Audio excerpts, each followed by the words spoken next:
Good morning, good afternoon, good evening, everyone. Thank you for joining us for this webinar on promoting the rights of women and girls with disabilities, particularly in the crisis situation of COVID that we are facing right now. This has been a very popular webinar. We've had a lot of people registered and only a certain number of people are able to join online. If you know anyone who is looking to join, there is a phone number that people can dial into. It should have been in the email that you received when you registered.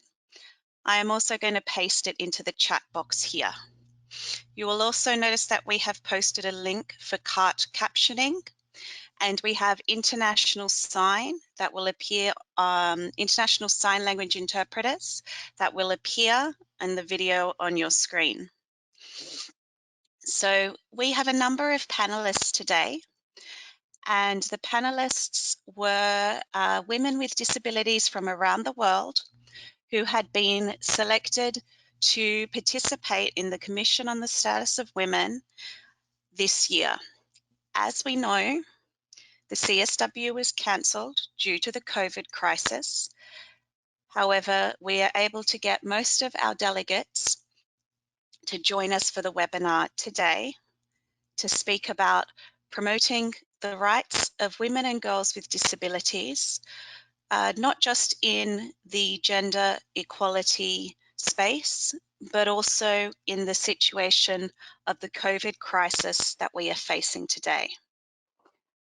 I would like to say that International Disability Alliance and the European Disability Forum would like to thank the Ministry of Foreign Affairs Finland and DFID for their financial support to the Women with Disabilities flagship initiative under which this webinar is organised. The panellists that we have today are Anne-Sophie from European Disability Forum, your moderator, myself, Lucy Richardson from International Disability Alliance, Delaney from Pacific Disability Forum, Judith from the African Disability Forum, Pirko from European Disability Forum, Jenny Rosa from TCI Asia, Pratima from Indigenous Persons with Disabilities Global Network, and Rupsa and Lisa from Korea. We also have Jarell from World Blind Union and Rosario from Riadis. We are really happy to welcome all of these panelists today. Unfortunately, we do not have Sonia from the World Federation of the Deaf Blind due to accessibility issues that she's facing during the COVID crisis. So today we will be talking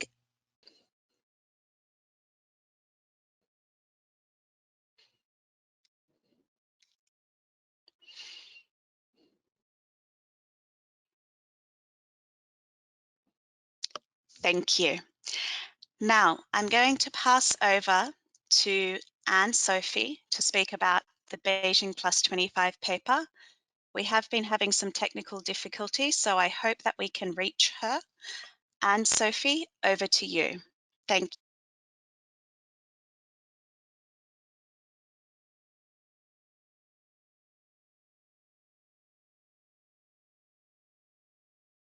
Okay, we may have to come back to Anne-Sophie.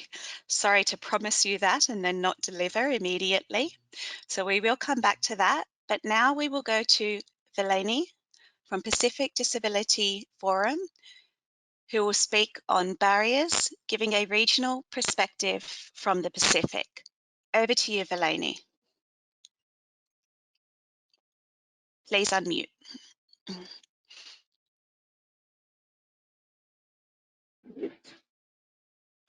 Thank you, Lucy.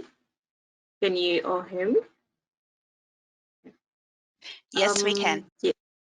Okay, this is Vilania Mangsao. I'm the current female co-chair of the Pacific Disability Forum, and I'm also currently the chair of the PDF Women Committee.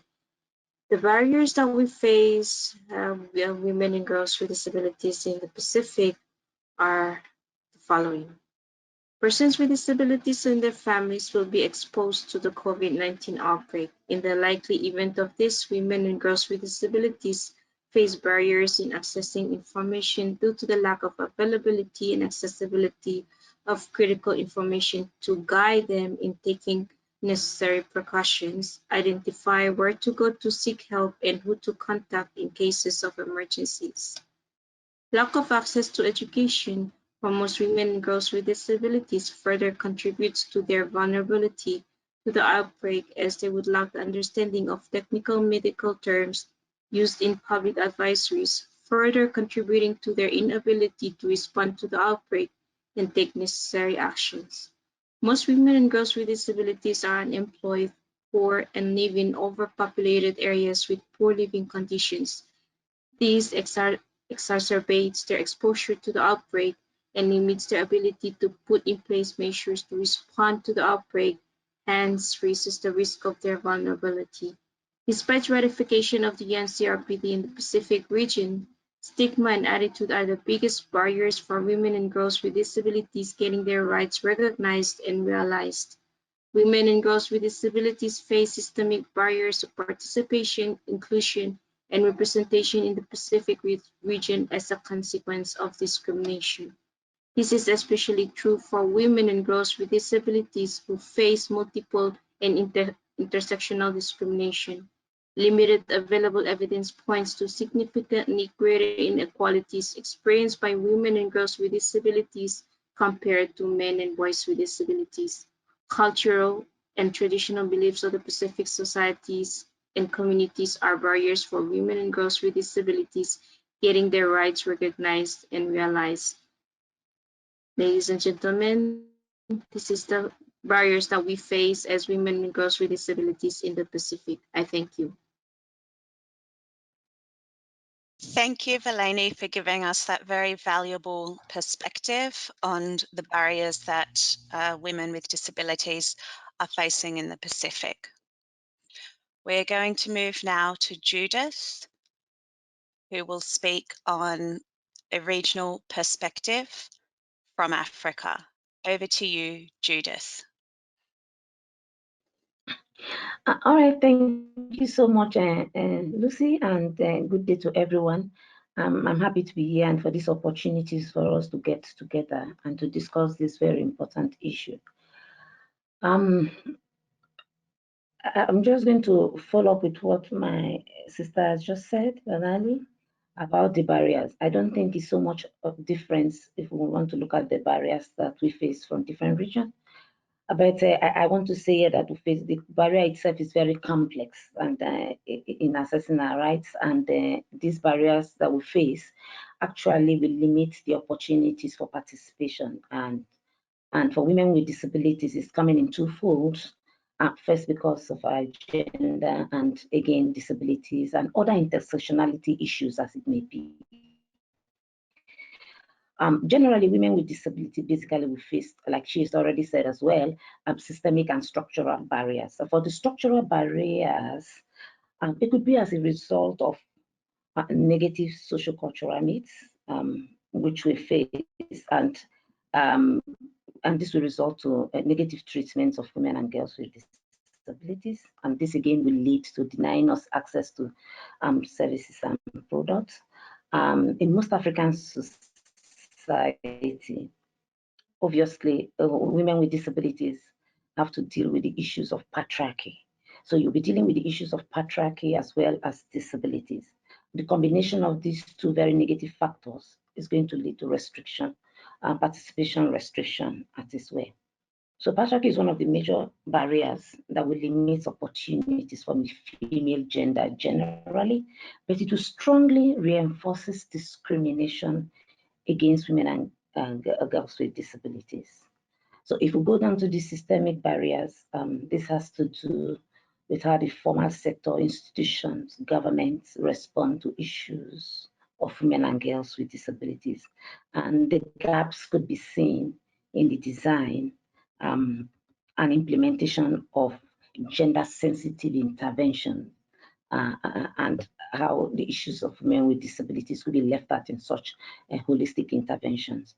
So again, the absence of inclusive policies and laws that allows women with disabilities to enjoy their fundamental human rights as non-disabled women. We act as a great barriers to allowing women with disabilities access services and products. And these policies, could be reflected. It could be education policy, it could be health policies, and could be other policies. So let's pull it down to the COVID-19 as it were. How are women and girls with disabilities in Nigeria, for example, accessing services, interventions, stimulus packages, relief packages in the COVID-19 response? As it is for now, apart from the sign language interpretation that we see on the screen, nothing on-site services has not been there for women and girls with disabilities. We want to take example of the isolation and treatment center. How accessible, how is it ready for women and girls to participate, as it were? If we begin to look at those statements that have been coming out from the feminist movement and from women's movement, you see a huge gap there again. Women and girls with disability are not considered in all of these statements, especially those that has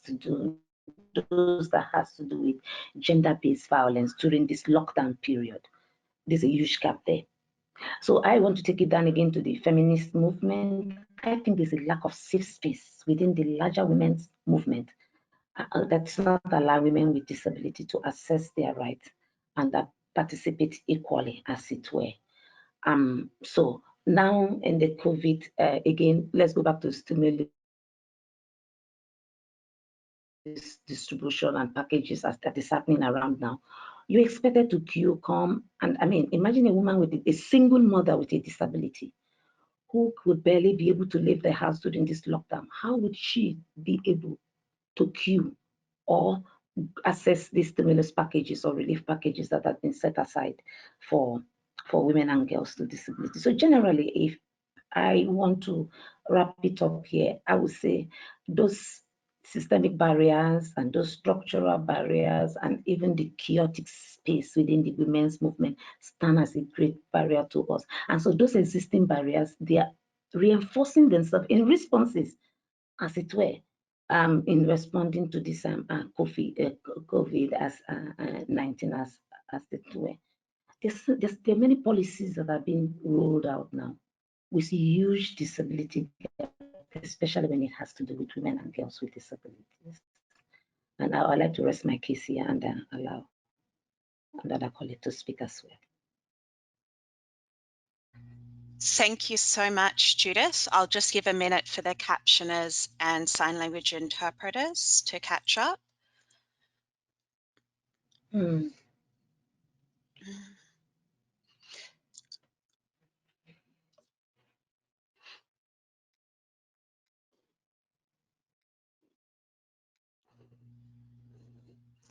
Thank you. Next, we will have Pratima speaking on the experience of Indigenous women with disabilities. Over to you, Pratima. Please unmute yourself.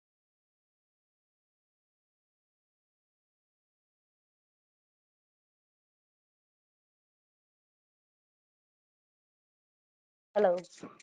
Hello. Yes. Hi, go ahead, Okay. Pratima. Thank you. Okay. Thank you, Lucy. Thank you. Thank you for providing me this opportunity. And right now we are experiencing the pandemic and critical situation. And disability has not been the agenda in the COVID-19 situation, both at the national and global level. So I will begin some of the experience that we are having at this critical moment. Basically, people with disabilities, including women with disabilities, underrepresented groups like deaf-blind people, intellectual disability, psychosocial disabilities, indigenous people with disabilities, including religious and minority groups, are facing adverse challenges, and the adverse challenges are very much focused with the basic needs like access to information.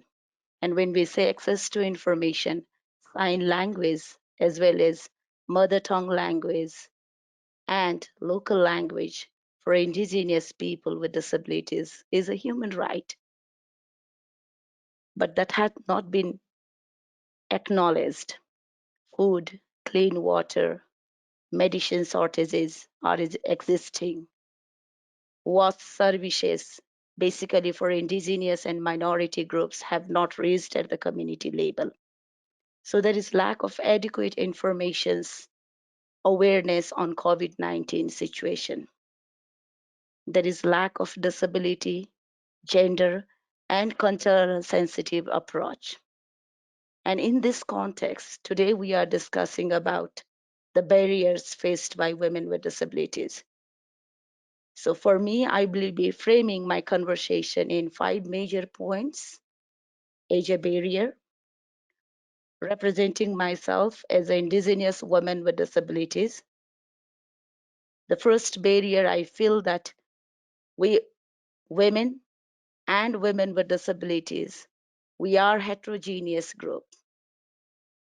Respecting the diversity of women, accepting us as a woman, women with disabilities, women with psychosocial disability, indigenous and minority with disabilities. This identity is very crucial for us. We have multiple and intersectional identities that overlaps and intensifies and situates us in the lowest level of social hierarchy. But we have not been able to realize and accept this within us. Our diversity is our strength, not a barrier. And this has to be ground for all of us. The second is about the representation. The representation of women with disabilities in the disability and in the feminist movement are taken as a tokenism, only for inclusion. We are not meaningfully participated, included, and our voices are not taken meaningfully. Today, we are as capable as other women and other men with disabilities. We want to lead the disability movement and the feminist movement. As an indigenous women with disabilities, we want to make decisions on the issues independently that impacts our lives and our communities. And third, it is time for us to reflect who are excluded in our discussion, in our meetings, who are left behind, who is not invited. We haven't been able to do this so far.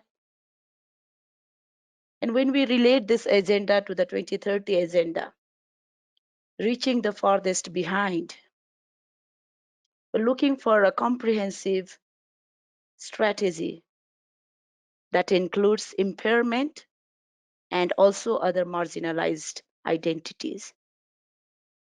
And the fourth one that I wanted to highlight is about to have all these evidences, we need reports, research, documents on the issues of women with disabilities, the issue of violence within the private sphere, climate change, economic and employment status, intersectionality that impacts the daily realities of women with disabilities. And we need to frame these realities to do our advocacy and lobby with our government, development partners, lobby for the investment, resources, and research, which is a barrier for women with disabilities. And finally, we want to bridge the gap. We want to break the traditional silos.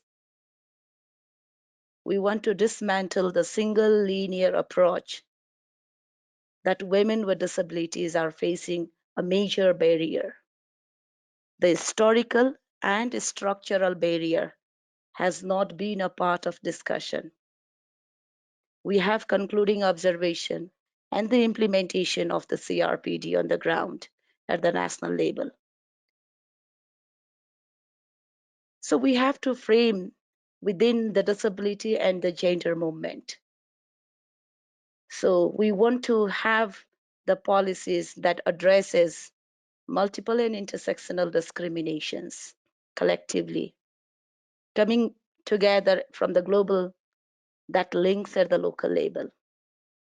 So if we ensure all these 5 main barriers for women with disabilities, from local to the global level, we feel and we accept that we can lead the world and our rights will be recognized and realized both from private and the public sphere. And this is what all women with disabilities, including all underrepresented groups, want and want to struggle for it. And we want to fight for it. And this is a continuing journey. Thank you. Thank you so much, Pratima. It was wonderful to hear your perspective. I'm going to pass over to Yanni Rosa now. Yanni Rosa, over to you.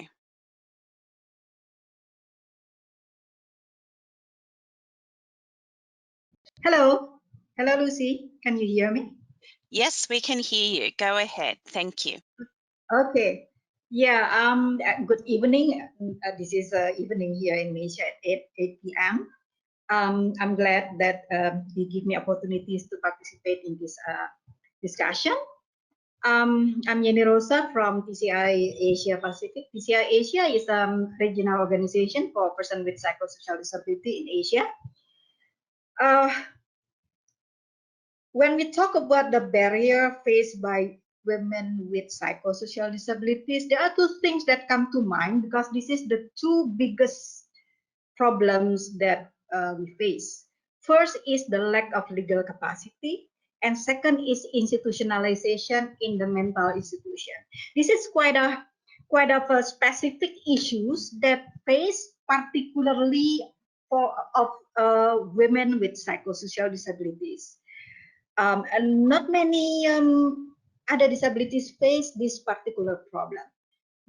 Lack of legal capacity, for example. Women with psychosocial disabilities is automatically deemed as lacking ability to make decision and lacking the capacity, the legal capacity. So they must be put under guardianship. And this is we are talking here not only at least for many countries in the developing countries, for example, like in Southeast Asia. It's not only legal guardianship that determined by court decision, but oftentimes this is informal guardianship. This informal guardianship doesn't have to go through court. It is imposed by society without any legal process, but it accepted as the truth by everybody, including the government. And the consequence of the lack of legal capacity, we cannot decide for ourselves for everything. The family take over our decision. And one of the most dire consequences of this lacking of legal capacity is that many women with psychosocial disability are put without their consent in the mental institutions. So in Indonesia, there are thousands of women who put under mental institution. In Japan, more than 100,000 women with psychosocial disability detained in mental institution. And they can be there for months up to years, up to 10 years, up to, for life. And Jenny Rosa, yeah. can I just get you to pause for a moment? It looks like we're having a technical difficulty with the cart and the interpreter.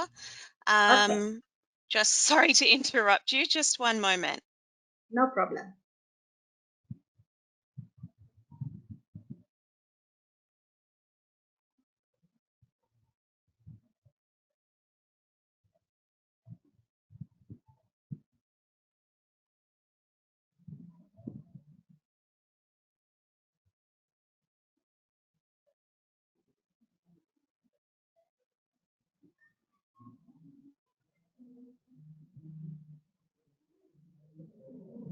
Okay, so the CART captioners have just lost the signal. They're just going to reconnect.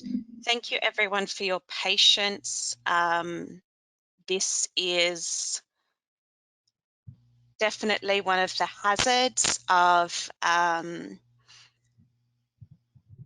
trying to do everything online and everyone working online. So we're trying to fix the difficulties. Thank you so much for your patience. Mm. Mm.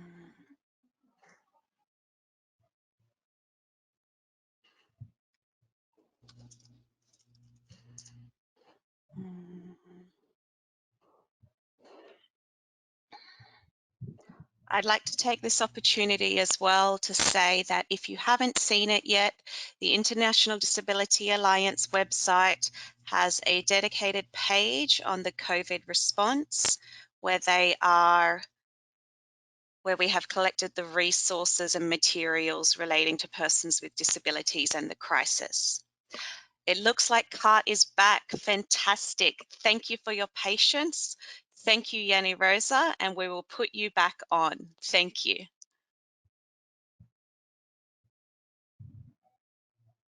Go ahead, Yanni Rosa. Thank you. Okay, thank you very much. Yeah, like what I said before, two things that is the biggest barrier for us women with psychosocial disabilities. First is legal capacity, and second is detention in mental institution. Like what I said, thousands and thousands of women with disabilities are detained in mental institution, and sadly, the issue of institutionalization only voiced by women with psychosocial disability groups. We would like to convey our message. Please raise the issue of institutionalization of women with disabilities. There are thousands. Like what I said before, in Japan alone, more than 100,000 women with psychosocial disabilities are detained in the prison-like mental institution. And the situation in this mental institution is dire because, for example, like in Indonesia, it's really like underground prison. Is totally is the deprivation of liberty, and they are not allowed to go out of the institution. So it's really like prison. And there are a lot of sexual abuses, sexual harassment, forced contraception, forced sterilization happening in the institution without anybody can intervene because there is no complaint mechanism available. All of the backup and facilitation for women victims of sexual violence are not available for women with disabilities who are contained or detained in mental institution. They are really cut off from the rest of the world. So this is a very important to raise this issue. Just remember there are thousands and thousands and thousands, hundred thousands of women with psychosocial disability detained in mental institution, and this is a very serious problem. And in relation to COVID-19, this is also one of my biggest concern. The situation of mental institution, including the non-medical, because there are two kind of mental institution. One is the medical setting mental institution, and the other is the non-medical setting mental institution. And in many countries, in the developing countries, the institution is the non-medical setting, or what we call the social care mental institution. And the life in mental institution, social care mental institution, is way worse than prison. Way worse, because like what I said before, there is no laws that regulating the social care institution. It's really up to the management of the mental institution themselves how to regulate that. And in relating to COVID-19, the situation in mental institution is like how do you call it? It's like a petri dish for coronavirus, because they live, for example, like in many mental institutions in Indonesia, in one rooms there will be there are about 20, 30 women in one wards, in one rooms all together, and the sanitation is very bad. the nutrition is very bad. There is no facilities to wash hands and soaps. There is no precaution of the staff who taking care of them not to spread the infection from the outside. And the worst, and even worse, because women with psychosocial disability detained in the institution are considered not able to think. They are left behind in the informations of coronavirus. Almost all of them do not have access to information. There are no phone. There is no internet. There is no media. There is no television. They are cut off from the rest of the world, and they are left behind in the information of COVID-19 or coronavirus pandemic. So they really very vulnerable. And if in that situation, bad sanitation, crowded rooms, bad nutrition, a lot of violence, and one of them get infected, then the whole residents of the institution can get infected. At the end, mental institution can be like a killing field for women with disabilities. So, and it is very hard to raise this issue to get, to call government attention. We need to really push this issue about the COVID-19 in relating to person with disabilities detained or confined in the institution as a very pressure issues, a priority that have to deal with. So that is my concern on the situation of women with psychosocial disabilities, the barriers, and the relation with the COVID-19 problem. Regarding the position of women with disabilities vis-a-vis the women movement, one of the things that come to mind is that at least this is the situation that I observe in Southeast Asia. Women with disabilities group and movement still viewed as the others from the point of view of women's rights activists. So we are not considered as their equal. They more or less see us as not as a fellow activists, but more like objects that need assistance and need their help, not as equal, not as fellow activists. And regarding the position of women with disabilities and the women with disabilities issue within the disability movement, I see that the issue of women with disability rarely raised in the broader space of disabilities movement. And unlike the women movement, within the disability movement, I'm not talking only about the women with disability, but within the disability movement, the issue of patriarchy is seldom raised. And there are also another issue that seldom raised by the disability movement, which is the domestic violence. Domestic violence is one of the most important issue within the within the women movement. It's seldom raised by the disability movement. And there are many cases in which the perpetrators of domestic violence are men with disabilities. They are kind of like hesitation that raising the issue of domestic violence within the people with disabilities will, how do you call it, will kind of disturb the image of person with disabilities as victim of injustice, because that, the domestic violence can show that person with disabilities is not only victims of injustice, but can be perpetrators of violence. And this is probably this is one of the things that make the issue of domestic violence is never really raised within the disability movement.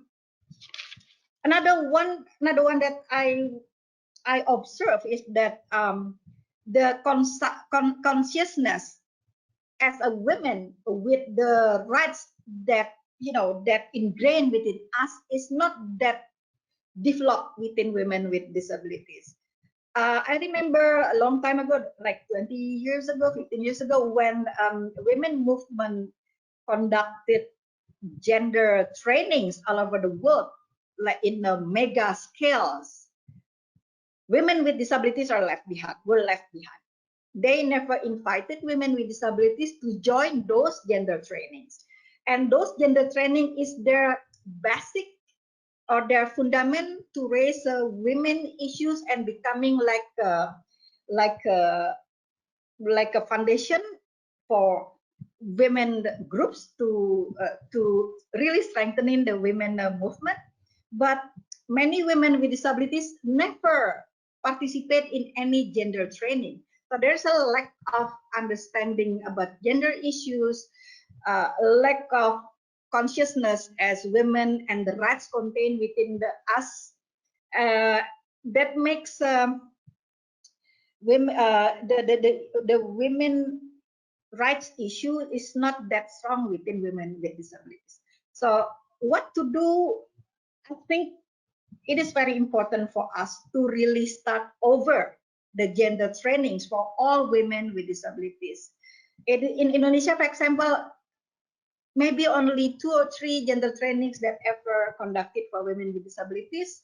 And like what I said before, during the times when there are thousands of gender trainings all over the world, we were left behind and never get involved or invited in those trainings. So we need to catch up, a lot of things to catch up. Another one that I also observe, every time we have an event, a conference, a meetings on women with disabilities, we never really invite participation from women organization or women movement. So that it seems like this is two movement that separate, and there is no bridge to really unite these two, these two movement. So it would be really nice if we can have like an event in which women with disabilities and women movement in general sit together and discuss issues of women. And that's and also us as women with disabilities also need to start to raise issues, not only disability issues, but women issues in general. So yeah, that's my input in this discussion and conversation. Thank you very much, Lucy. Thank you so much, Yeni Rosa. I'll give a minute for our captioners and sign language interpreters to catch up, and then I will pass over to Anne-Sophie, who will give a brief presentation of the Beijing Plus 25 paper. Over to you, Anne-Sophie.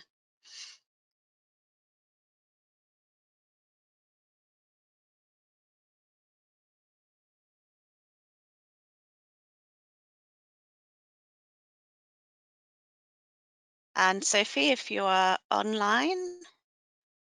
Sorry, we've had a lot of technical difficulties here. So, okay. So we're all very keen to hear from Anne-Sophie about the Beijing Plus 25 paper, but it seems we cannot hear her. Perhaps at the end of the webinar, we might have a chance to get her online. So thank you, everyone. Our panelists discussing question 1 about barriers for women with disabilities. Next, we're going to go on to the question of strategies. We are going to start with Rosario from Riadis. Over to you, Rosario. Thank you.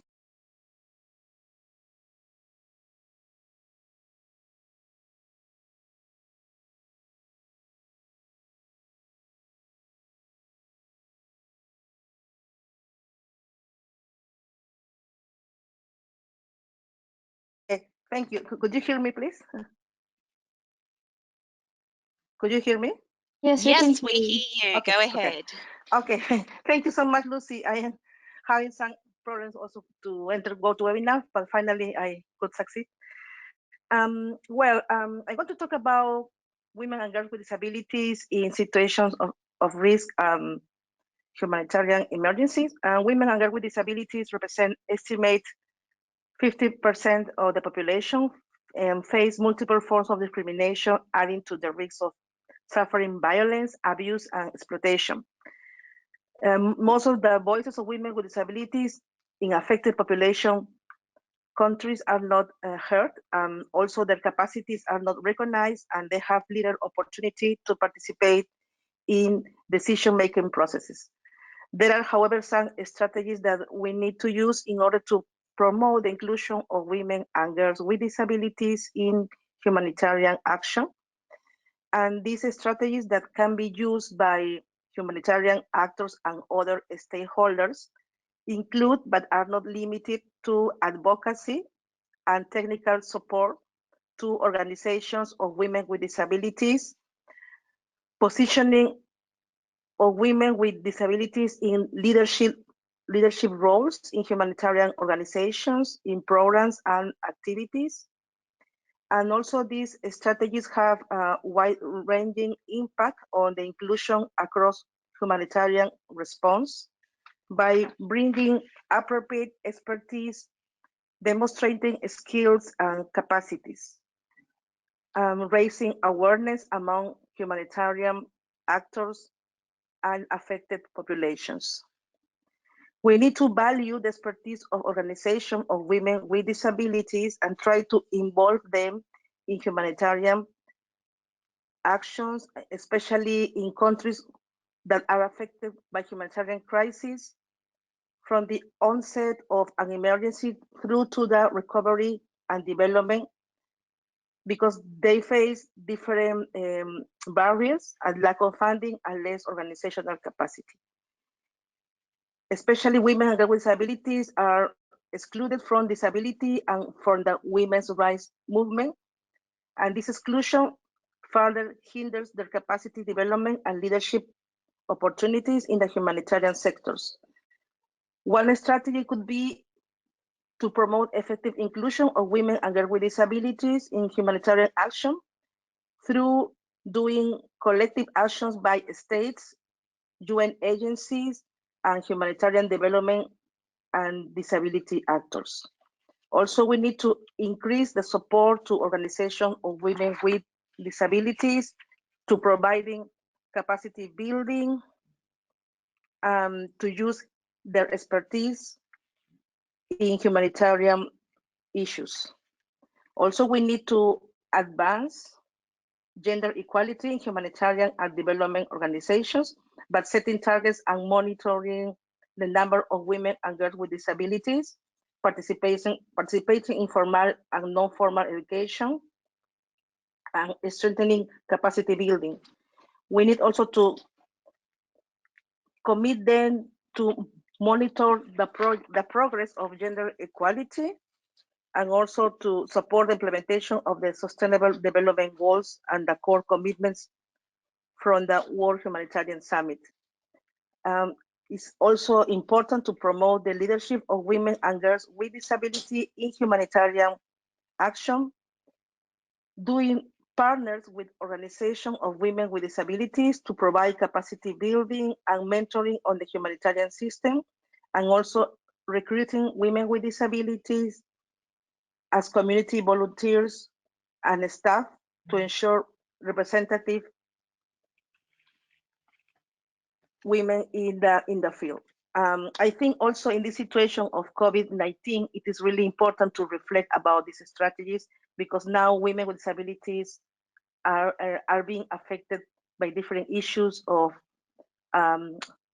lack of food, medicine, and that's why it seems to be that it's important for governments to make aware of these important strategies, to include them from the beginning and not at the end, or not to expect to have in this kind of crisis to include them.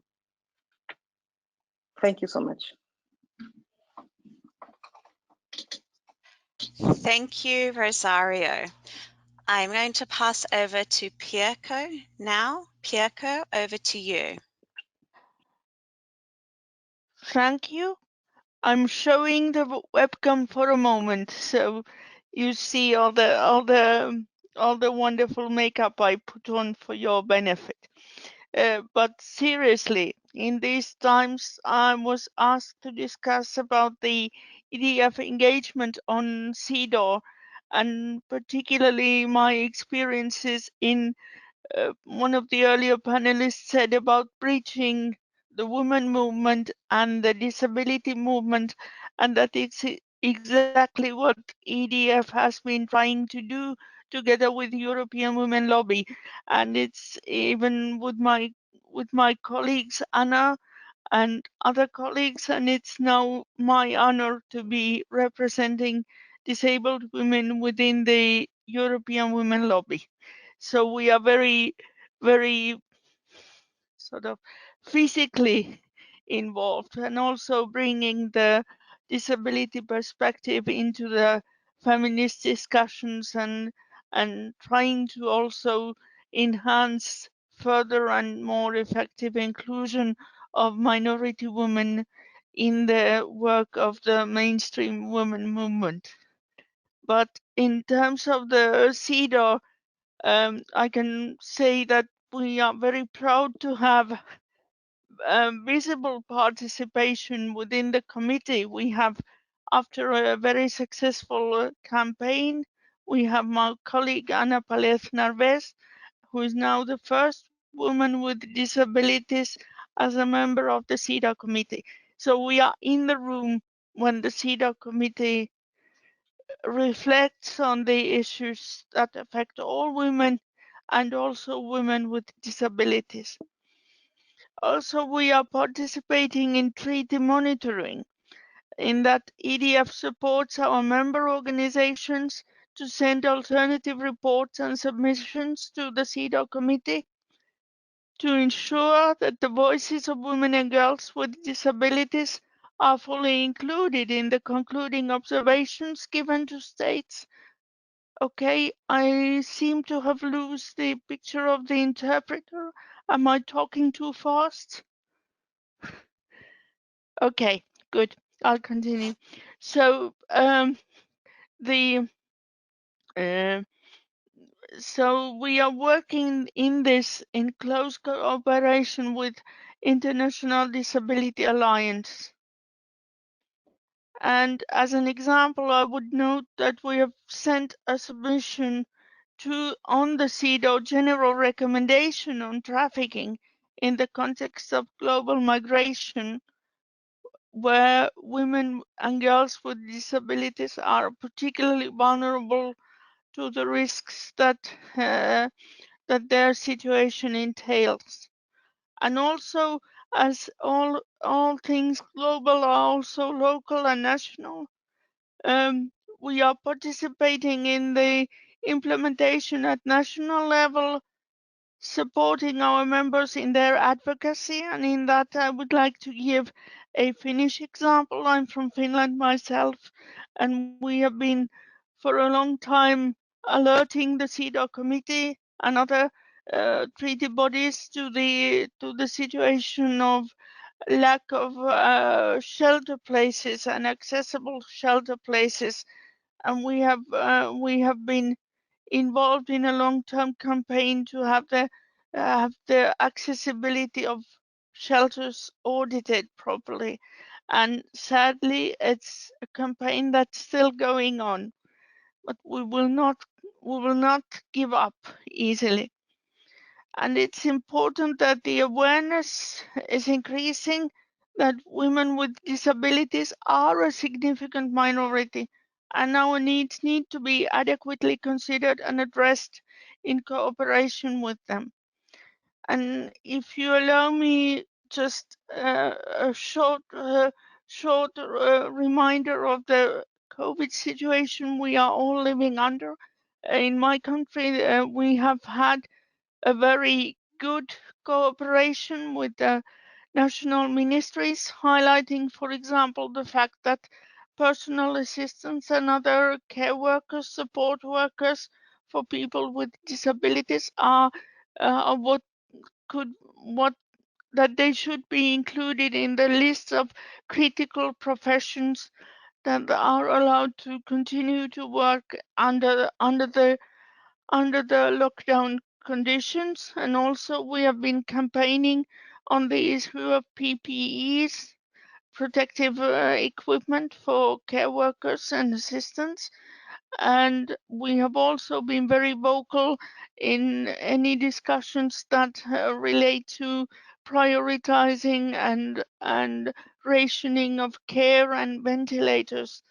And although it's a very risky situation and a sad situation that we keep hearing that some of our colleagues, that the disabled people are not tested for COVID. They are not considered a COVID casualty, are not included in the statistics. This is something that we are also very much raising our voices to make sure that that our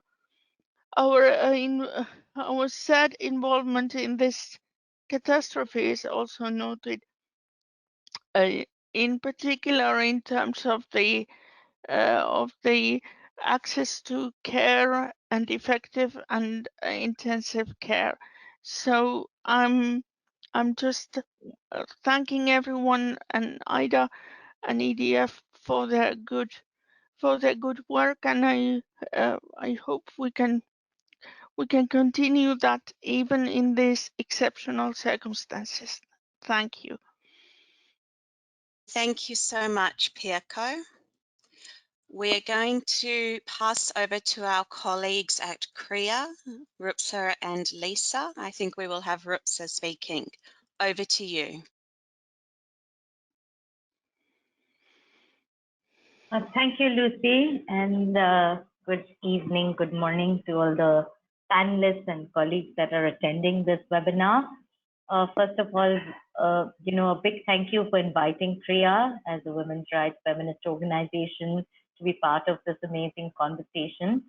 I'm going to not take too much time, but I just wanted to, and whatever I share is things that Lisa and I jointly thought would be important to share with all of you. Unfortunately, I think she's not able to get on.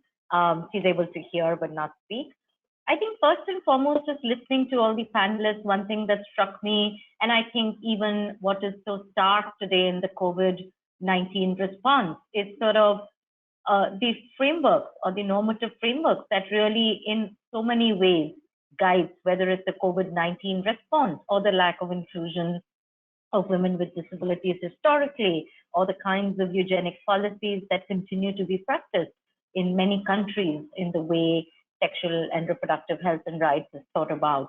And I think, these frameworks of ableism, patriarchy, sexism have been pervasive sort of frameworks within which much of what we are able to accomplish, as a movement is limited. So I feel, that there is a deep need for movements to come together to interrogate these frameworks and to be able to put through something that's more transformative, that really thinks through a lens of radical inclusion, and really use strategies of engagement like the colleague from Finland just shared in convention, treaty bodies, etc. Is there a way to challenge the language of what is put out, let's say, through the concluding observations?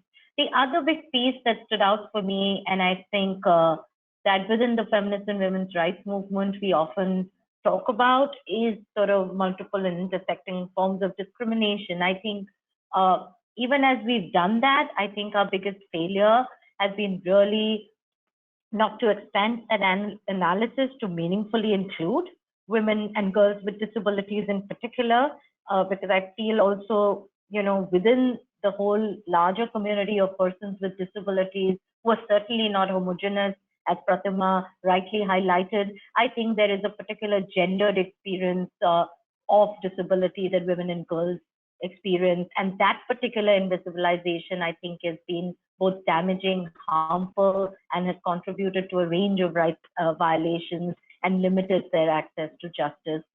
And I think just to stretch that thing a bit further, I think by not being able to include, women and girls with disabilities in this framework of understanding multiple and intersecting forms of discrimination has, as a result, resulted in their lack of inclusion in other justice or rights-based movements. And that is something, again, I think colleagues here have highlighted.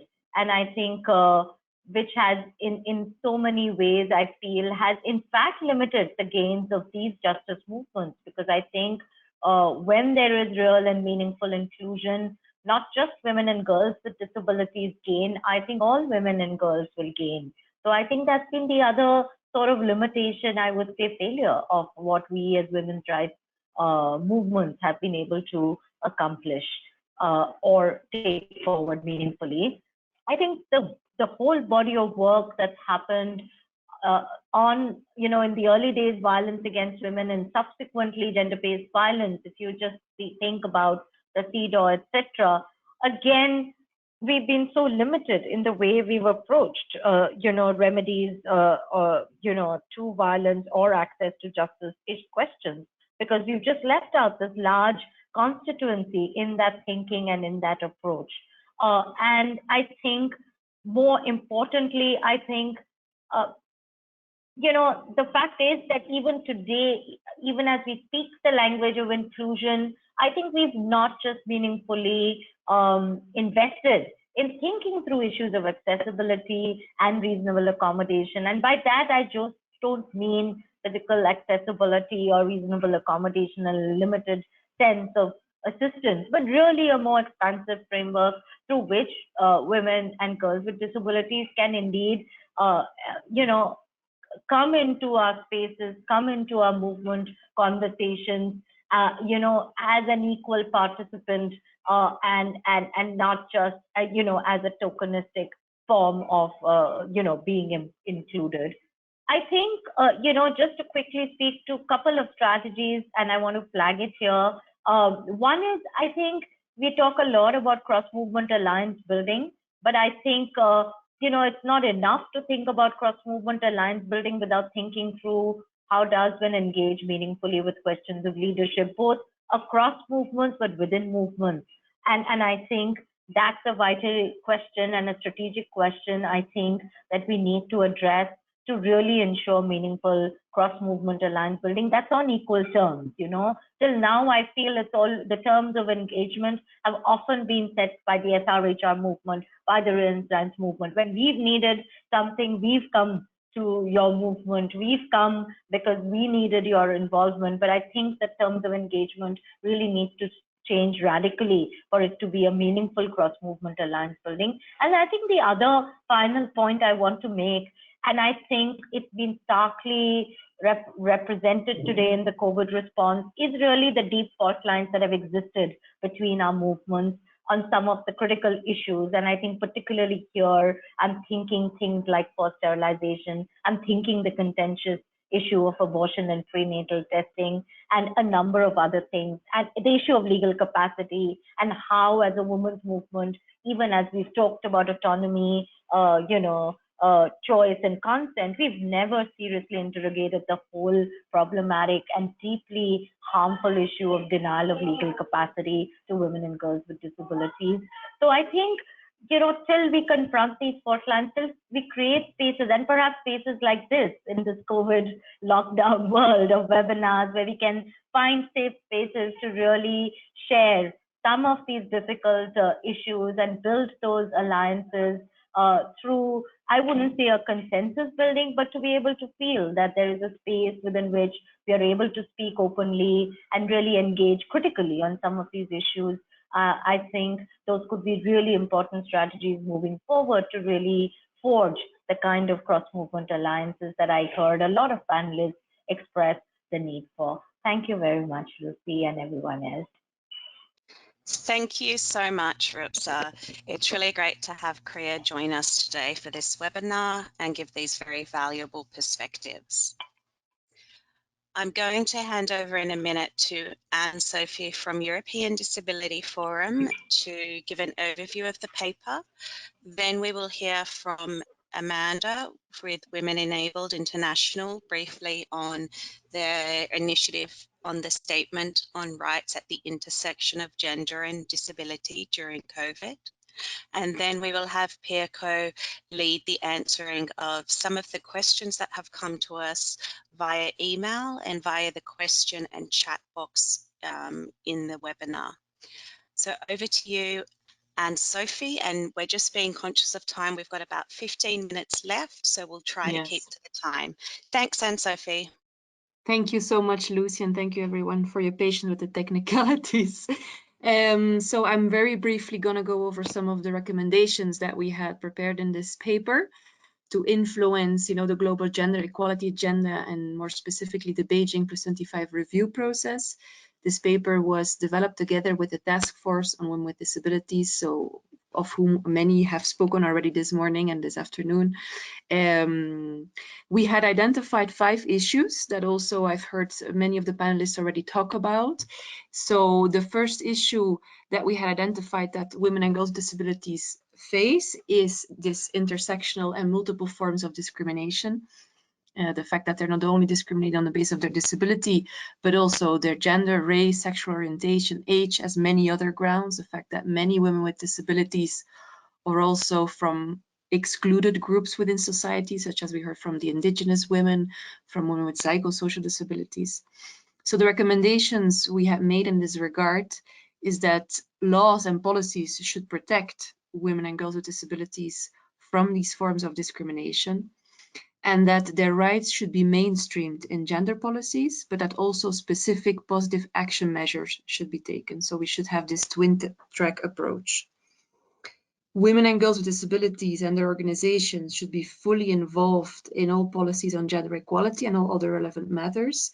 And when designing and implementing these policies, policymakers should reach out to the most excluded groups by ensuring that consultation is done in an accessible format and that also disability and age-appropriate assistance is provided. So these were some of the recommendations to the first issue.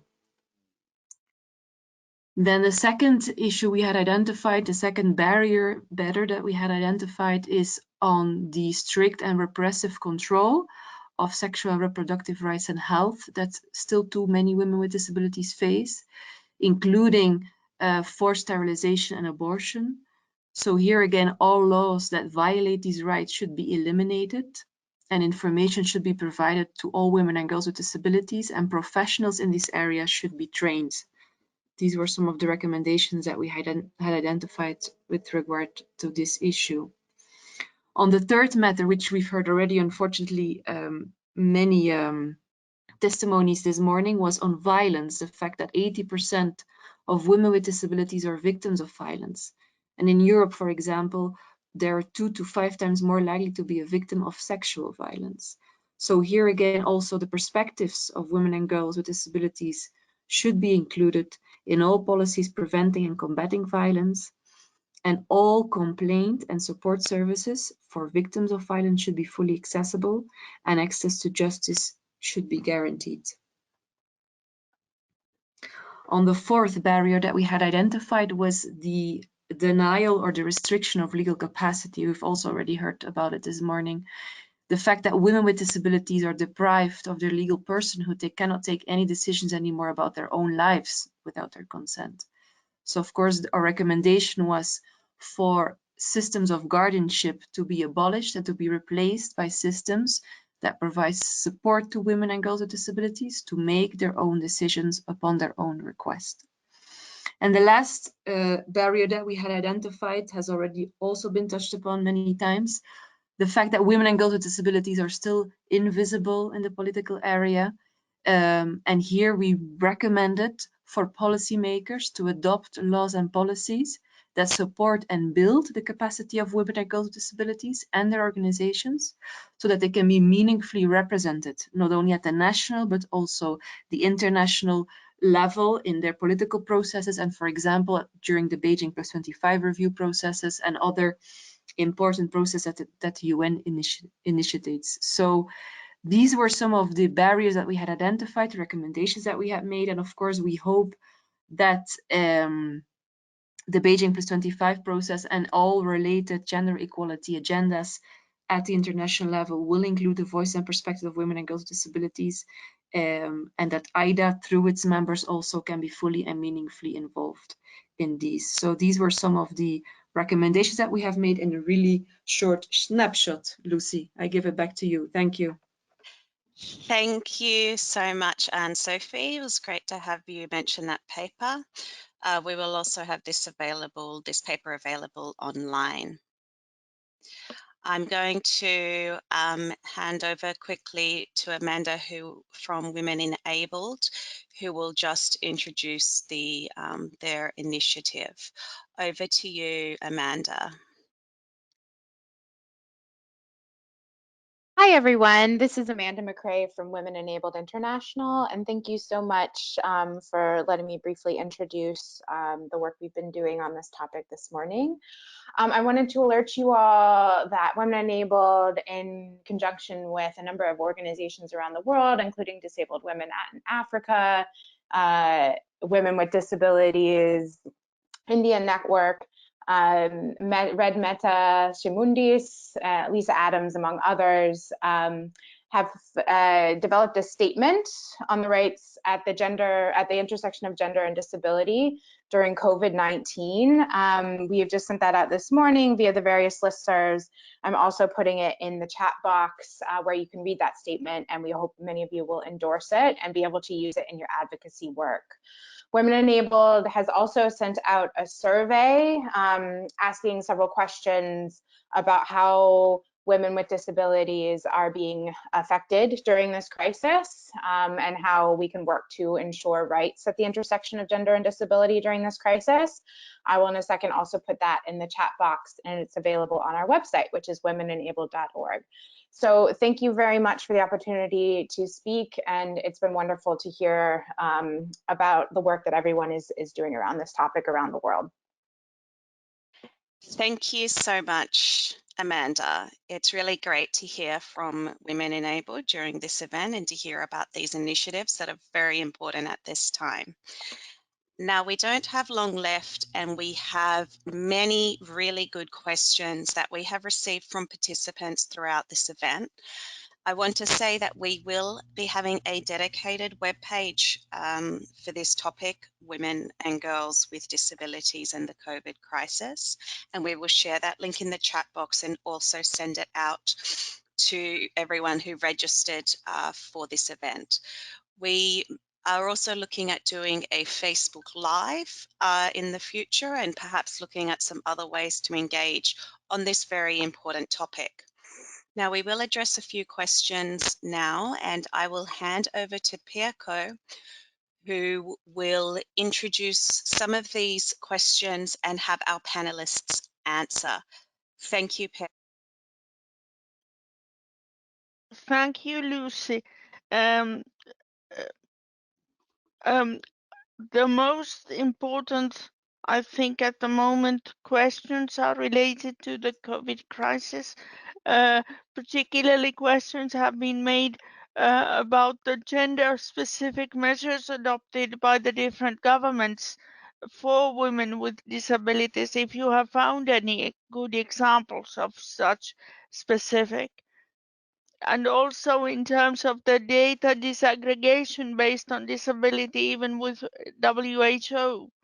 And why is this? Why is it so difficult to have disaggregated data that might make our global voice and will make our global voice much stronger? Also, the materials should be more in accessible alternative formats, even though shared by WHO and UN agencies. So strategies that you would suggest for those UN organizations, and then questions about a very interesting question. What makes women and girls with disabilities vulnerable to COVID-19, and what preventive measures should be taken to protect them? And then about the special treatment and services they need if they will be having this illness. And then questions about violence, the three types of violence at home and in the community, and also the risk of disabled women becoming subject to violence during this lockdown? And are there any statistics on abuse of women and girls with disabilities during isolation, such as this lockdown worldwide? Those were the questions I received. So Thank you so much, Pirko. Now, we do have quite a few panelists who are able to answer. So perhaps I will just, go to our different panelists and see what they have to say. I'll start with you, Judith. Go ahead, Judith. Okay, I just wanted to comment on the last the question. I think the question that speaks about vulnerability of women with disability, what makes us especially vulnerable, and that's a very good question. Even when the question was coming up, I was also thinking.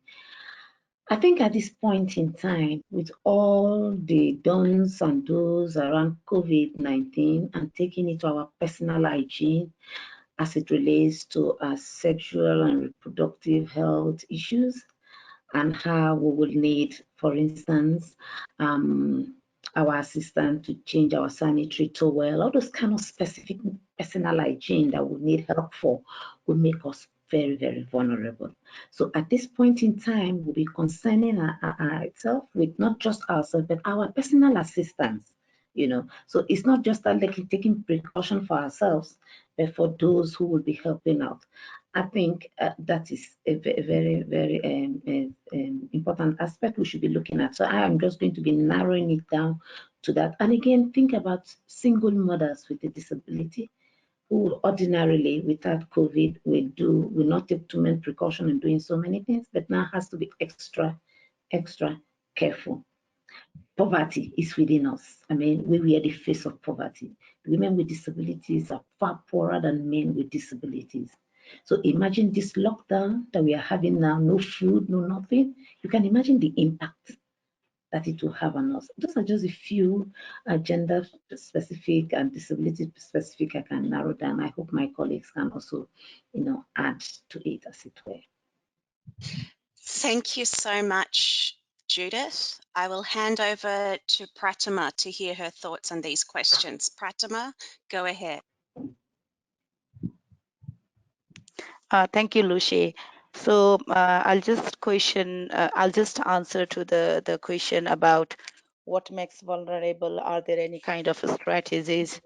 So in this regard, what I would want to highlight is we have been discussing a lot about intersectional and multiple identities that we as a woman with disability or we as a indigenous women with disability have.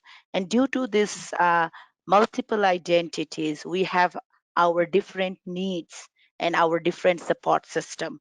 For example, when we look from indigenous women with disabilities, for me, the sign language as well as the mother tongue language is equally important. So how do we blend? In some circumstances, and in some situation, the issue of individual rights and collective rights comes together. So we have to analyze and we have to articulate. And women with disabilities, including indigenous women with disabilities, are not in those situations to identify each and every identities, trying to see the differences and also trying to see a common spaces. And due to this situation, most often groups having multiple identities becomes more vulnerable.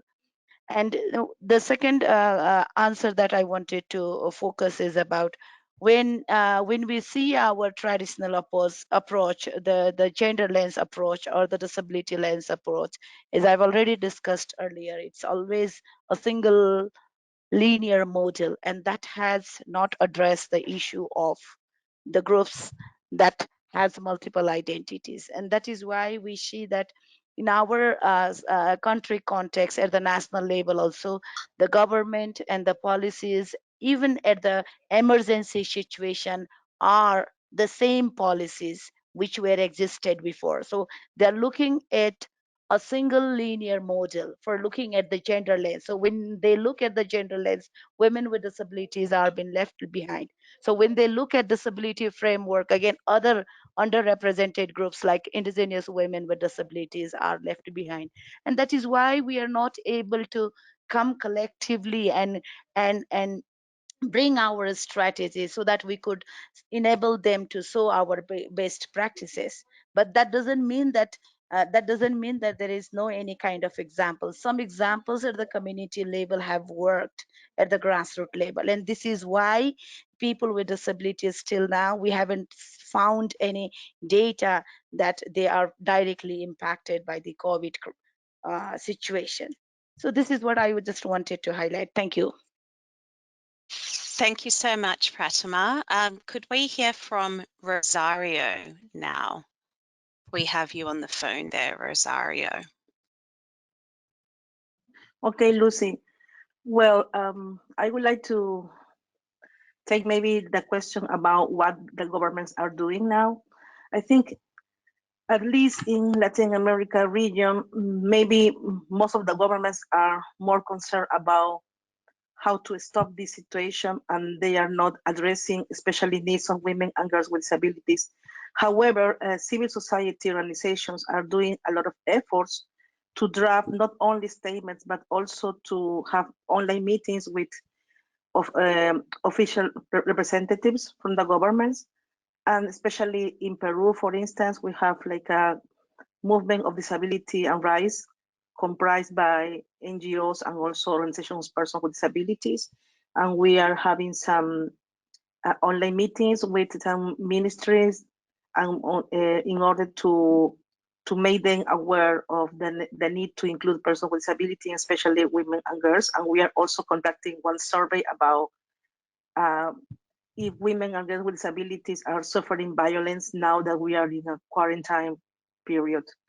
And these are some of the efforts. And also maybe the good news is in case of the Peruvian government, they are working so hard in order to enact like a legislative decree, a regulation about how to protect persons with disabilities in situations of risk and humanitarian emergency, because even though we have national law of disability, in this law, it is not considered this issue, but now with this legislative decree, we are going to have this kind of regulation to promote the inclusion of persons with disabilities in situations of risk and humanitarian emergencies.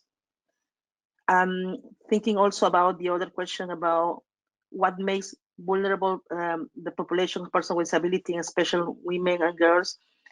First, the lack of information, because most of the information is not accessible, especially for women with sensory disabilities, like the deaf women, because they don't have sign language interpreters. Also for deaf blind, it's very difficult to have access to the information if they don't have interpreters. And now, because people are isolated at home, they don't have the opportunity to have interpreters.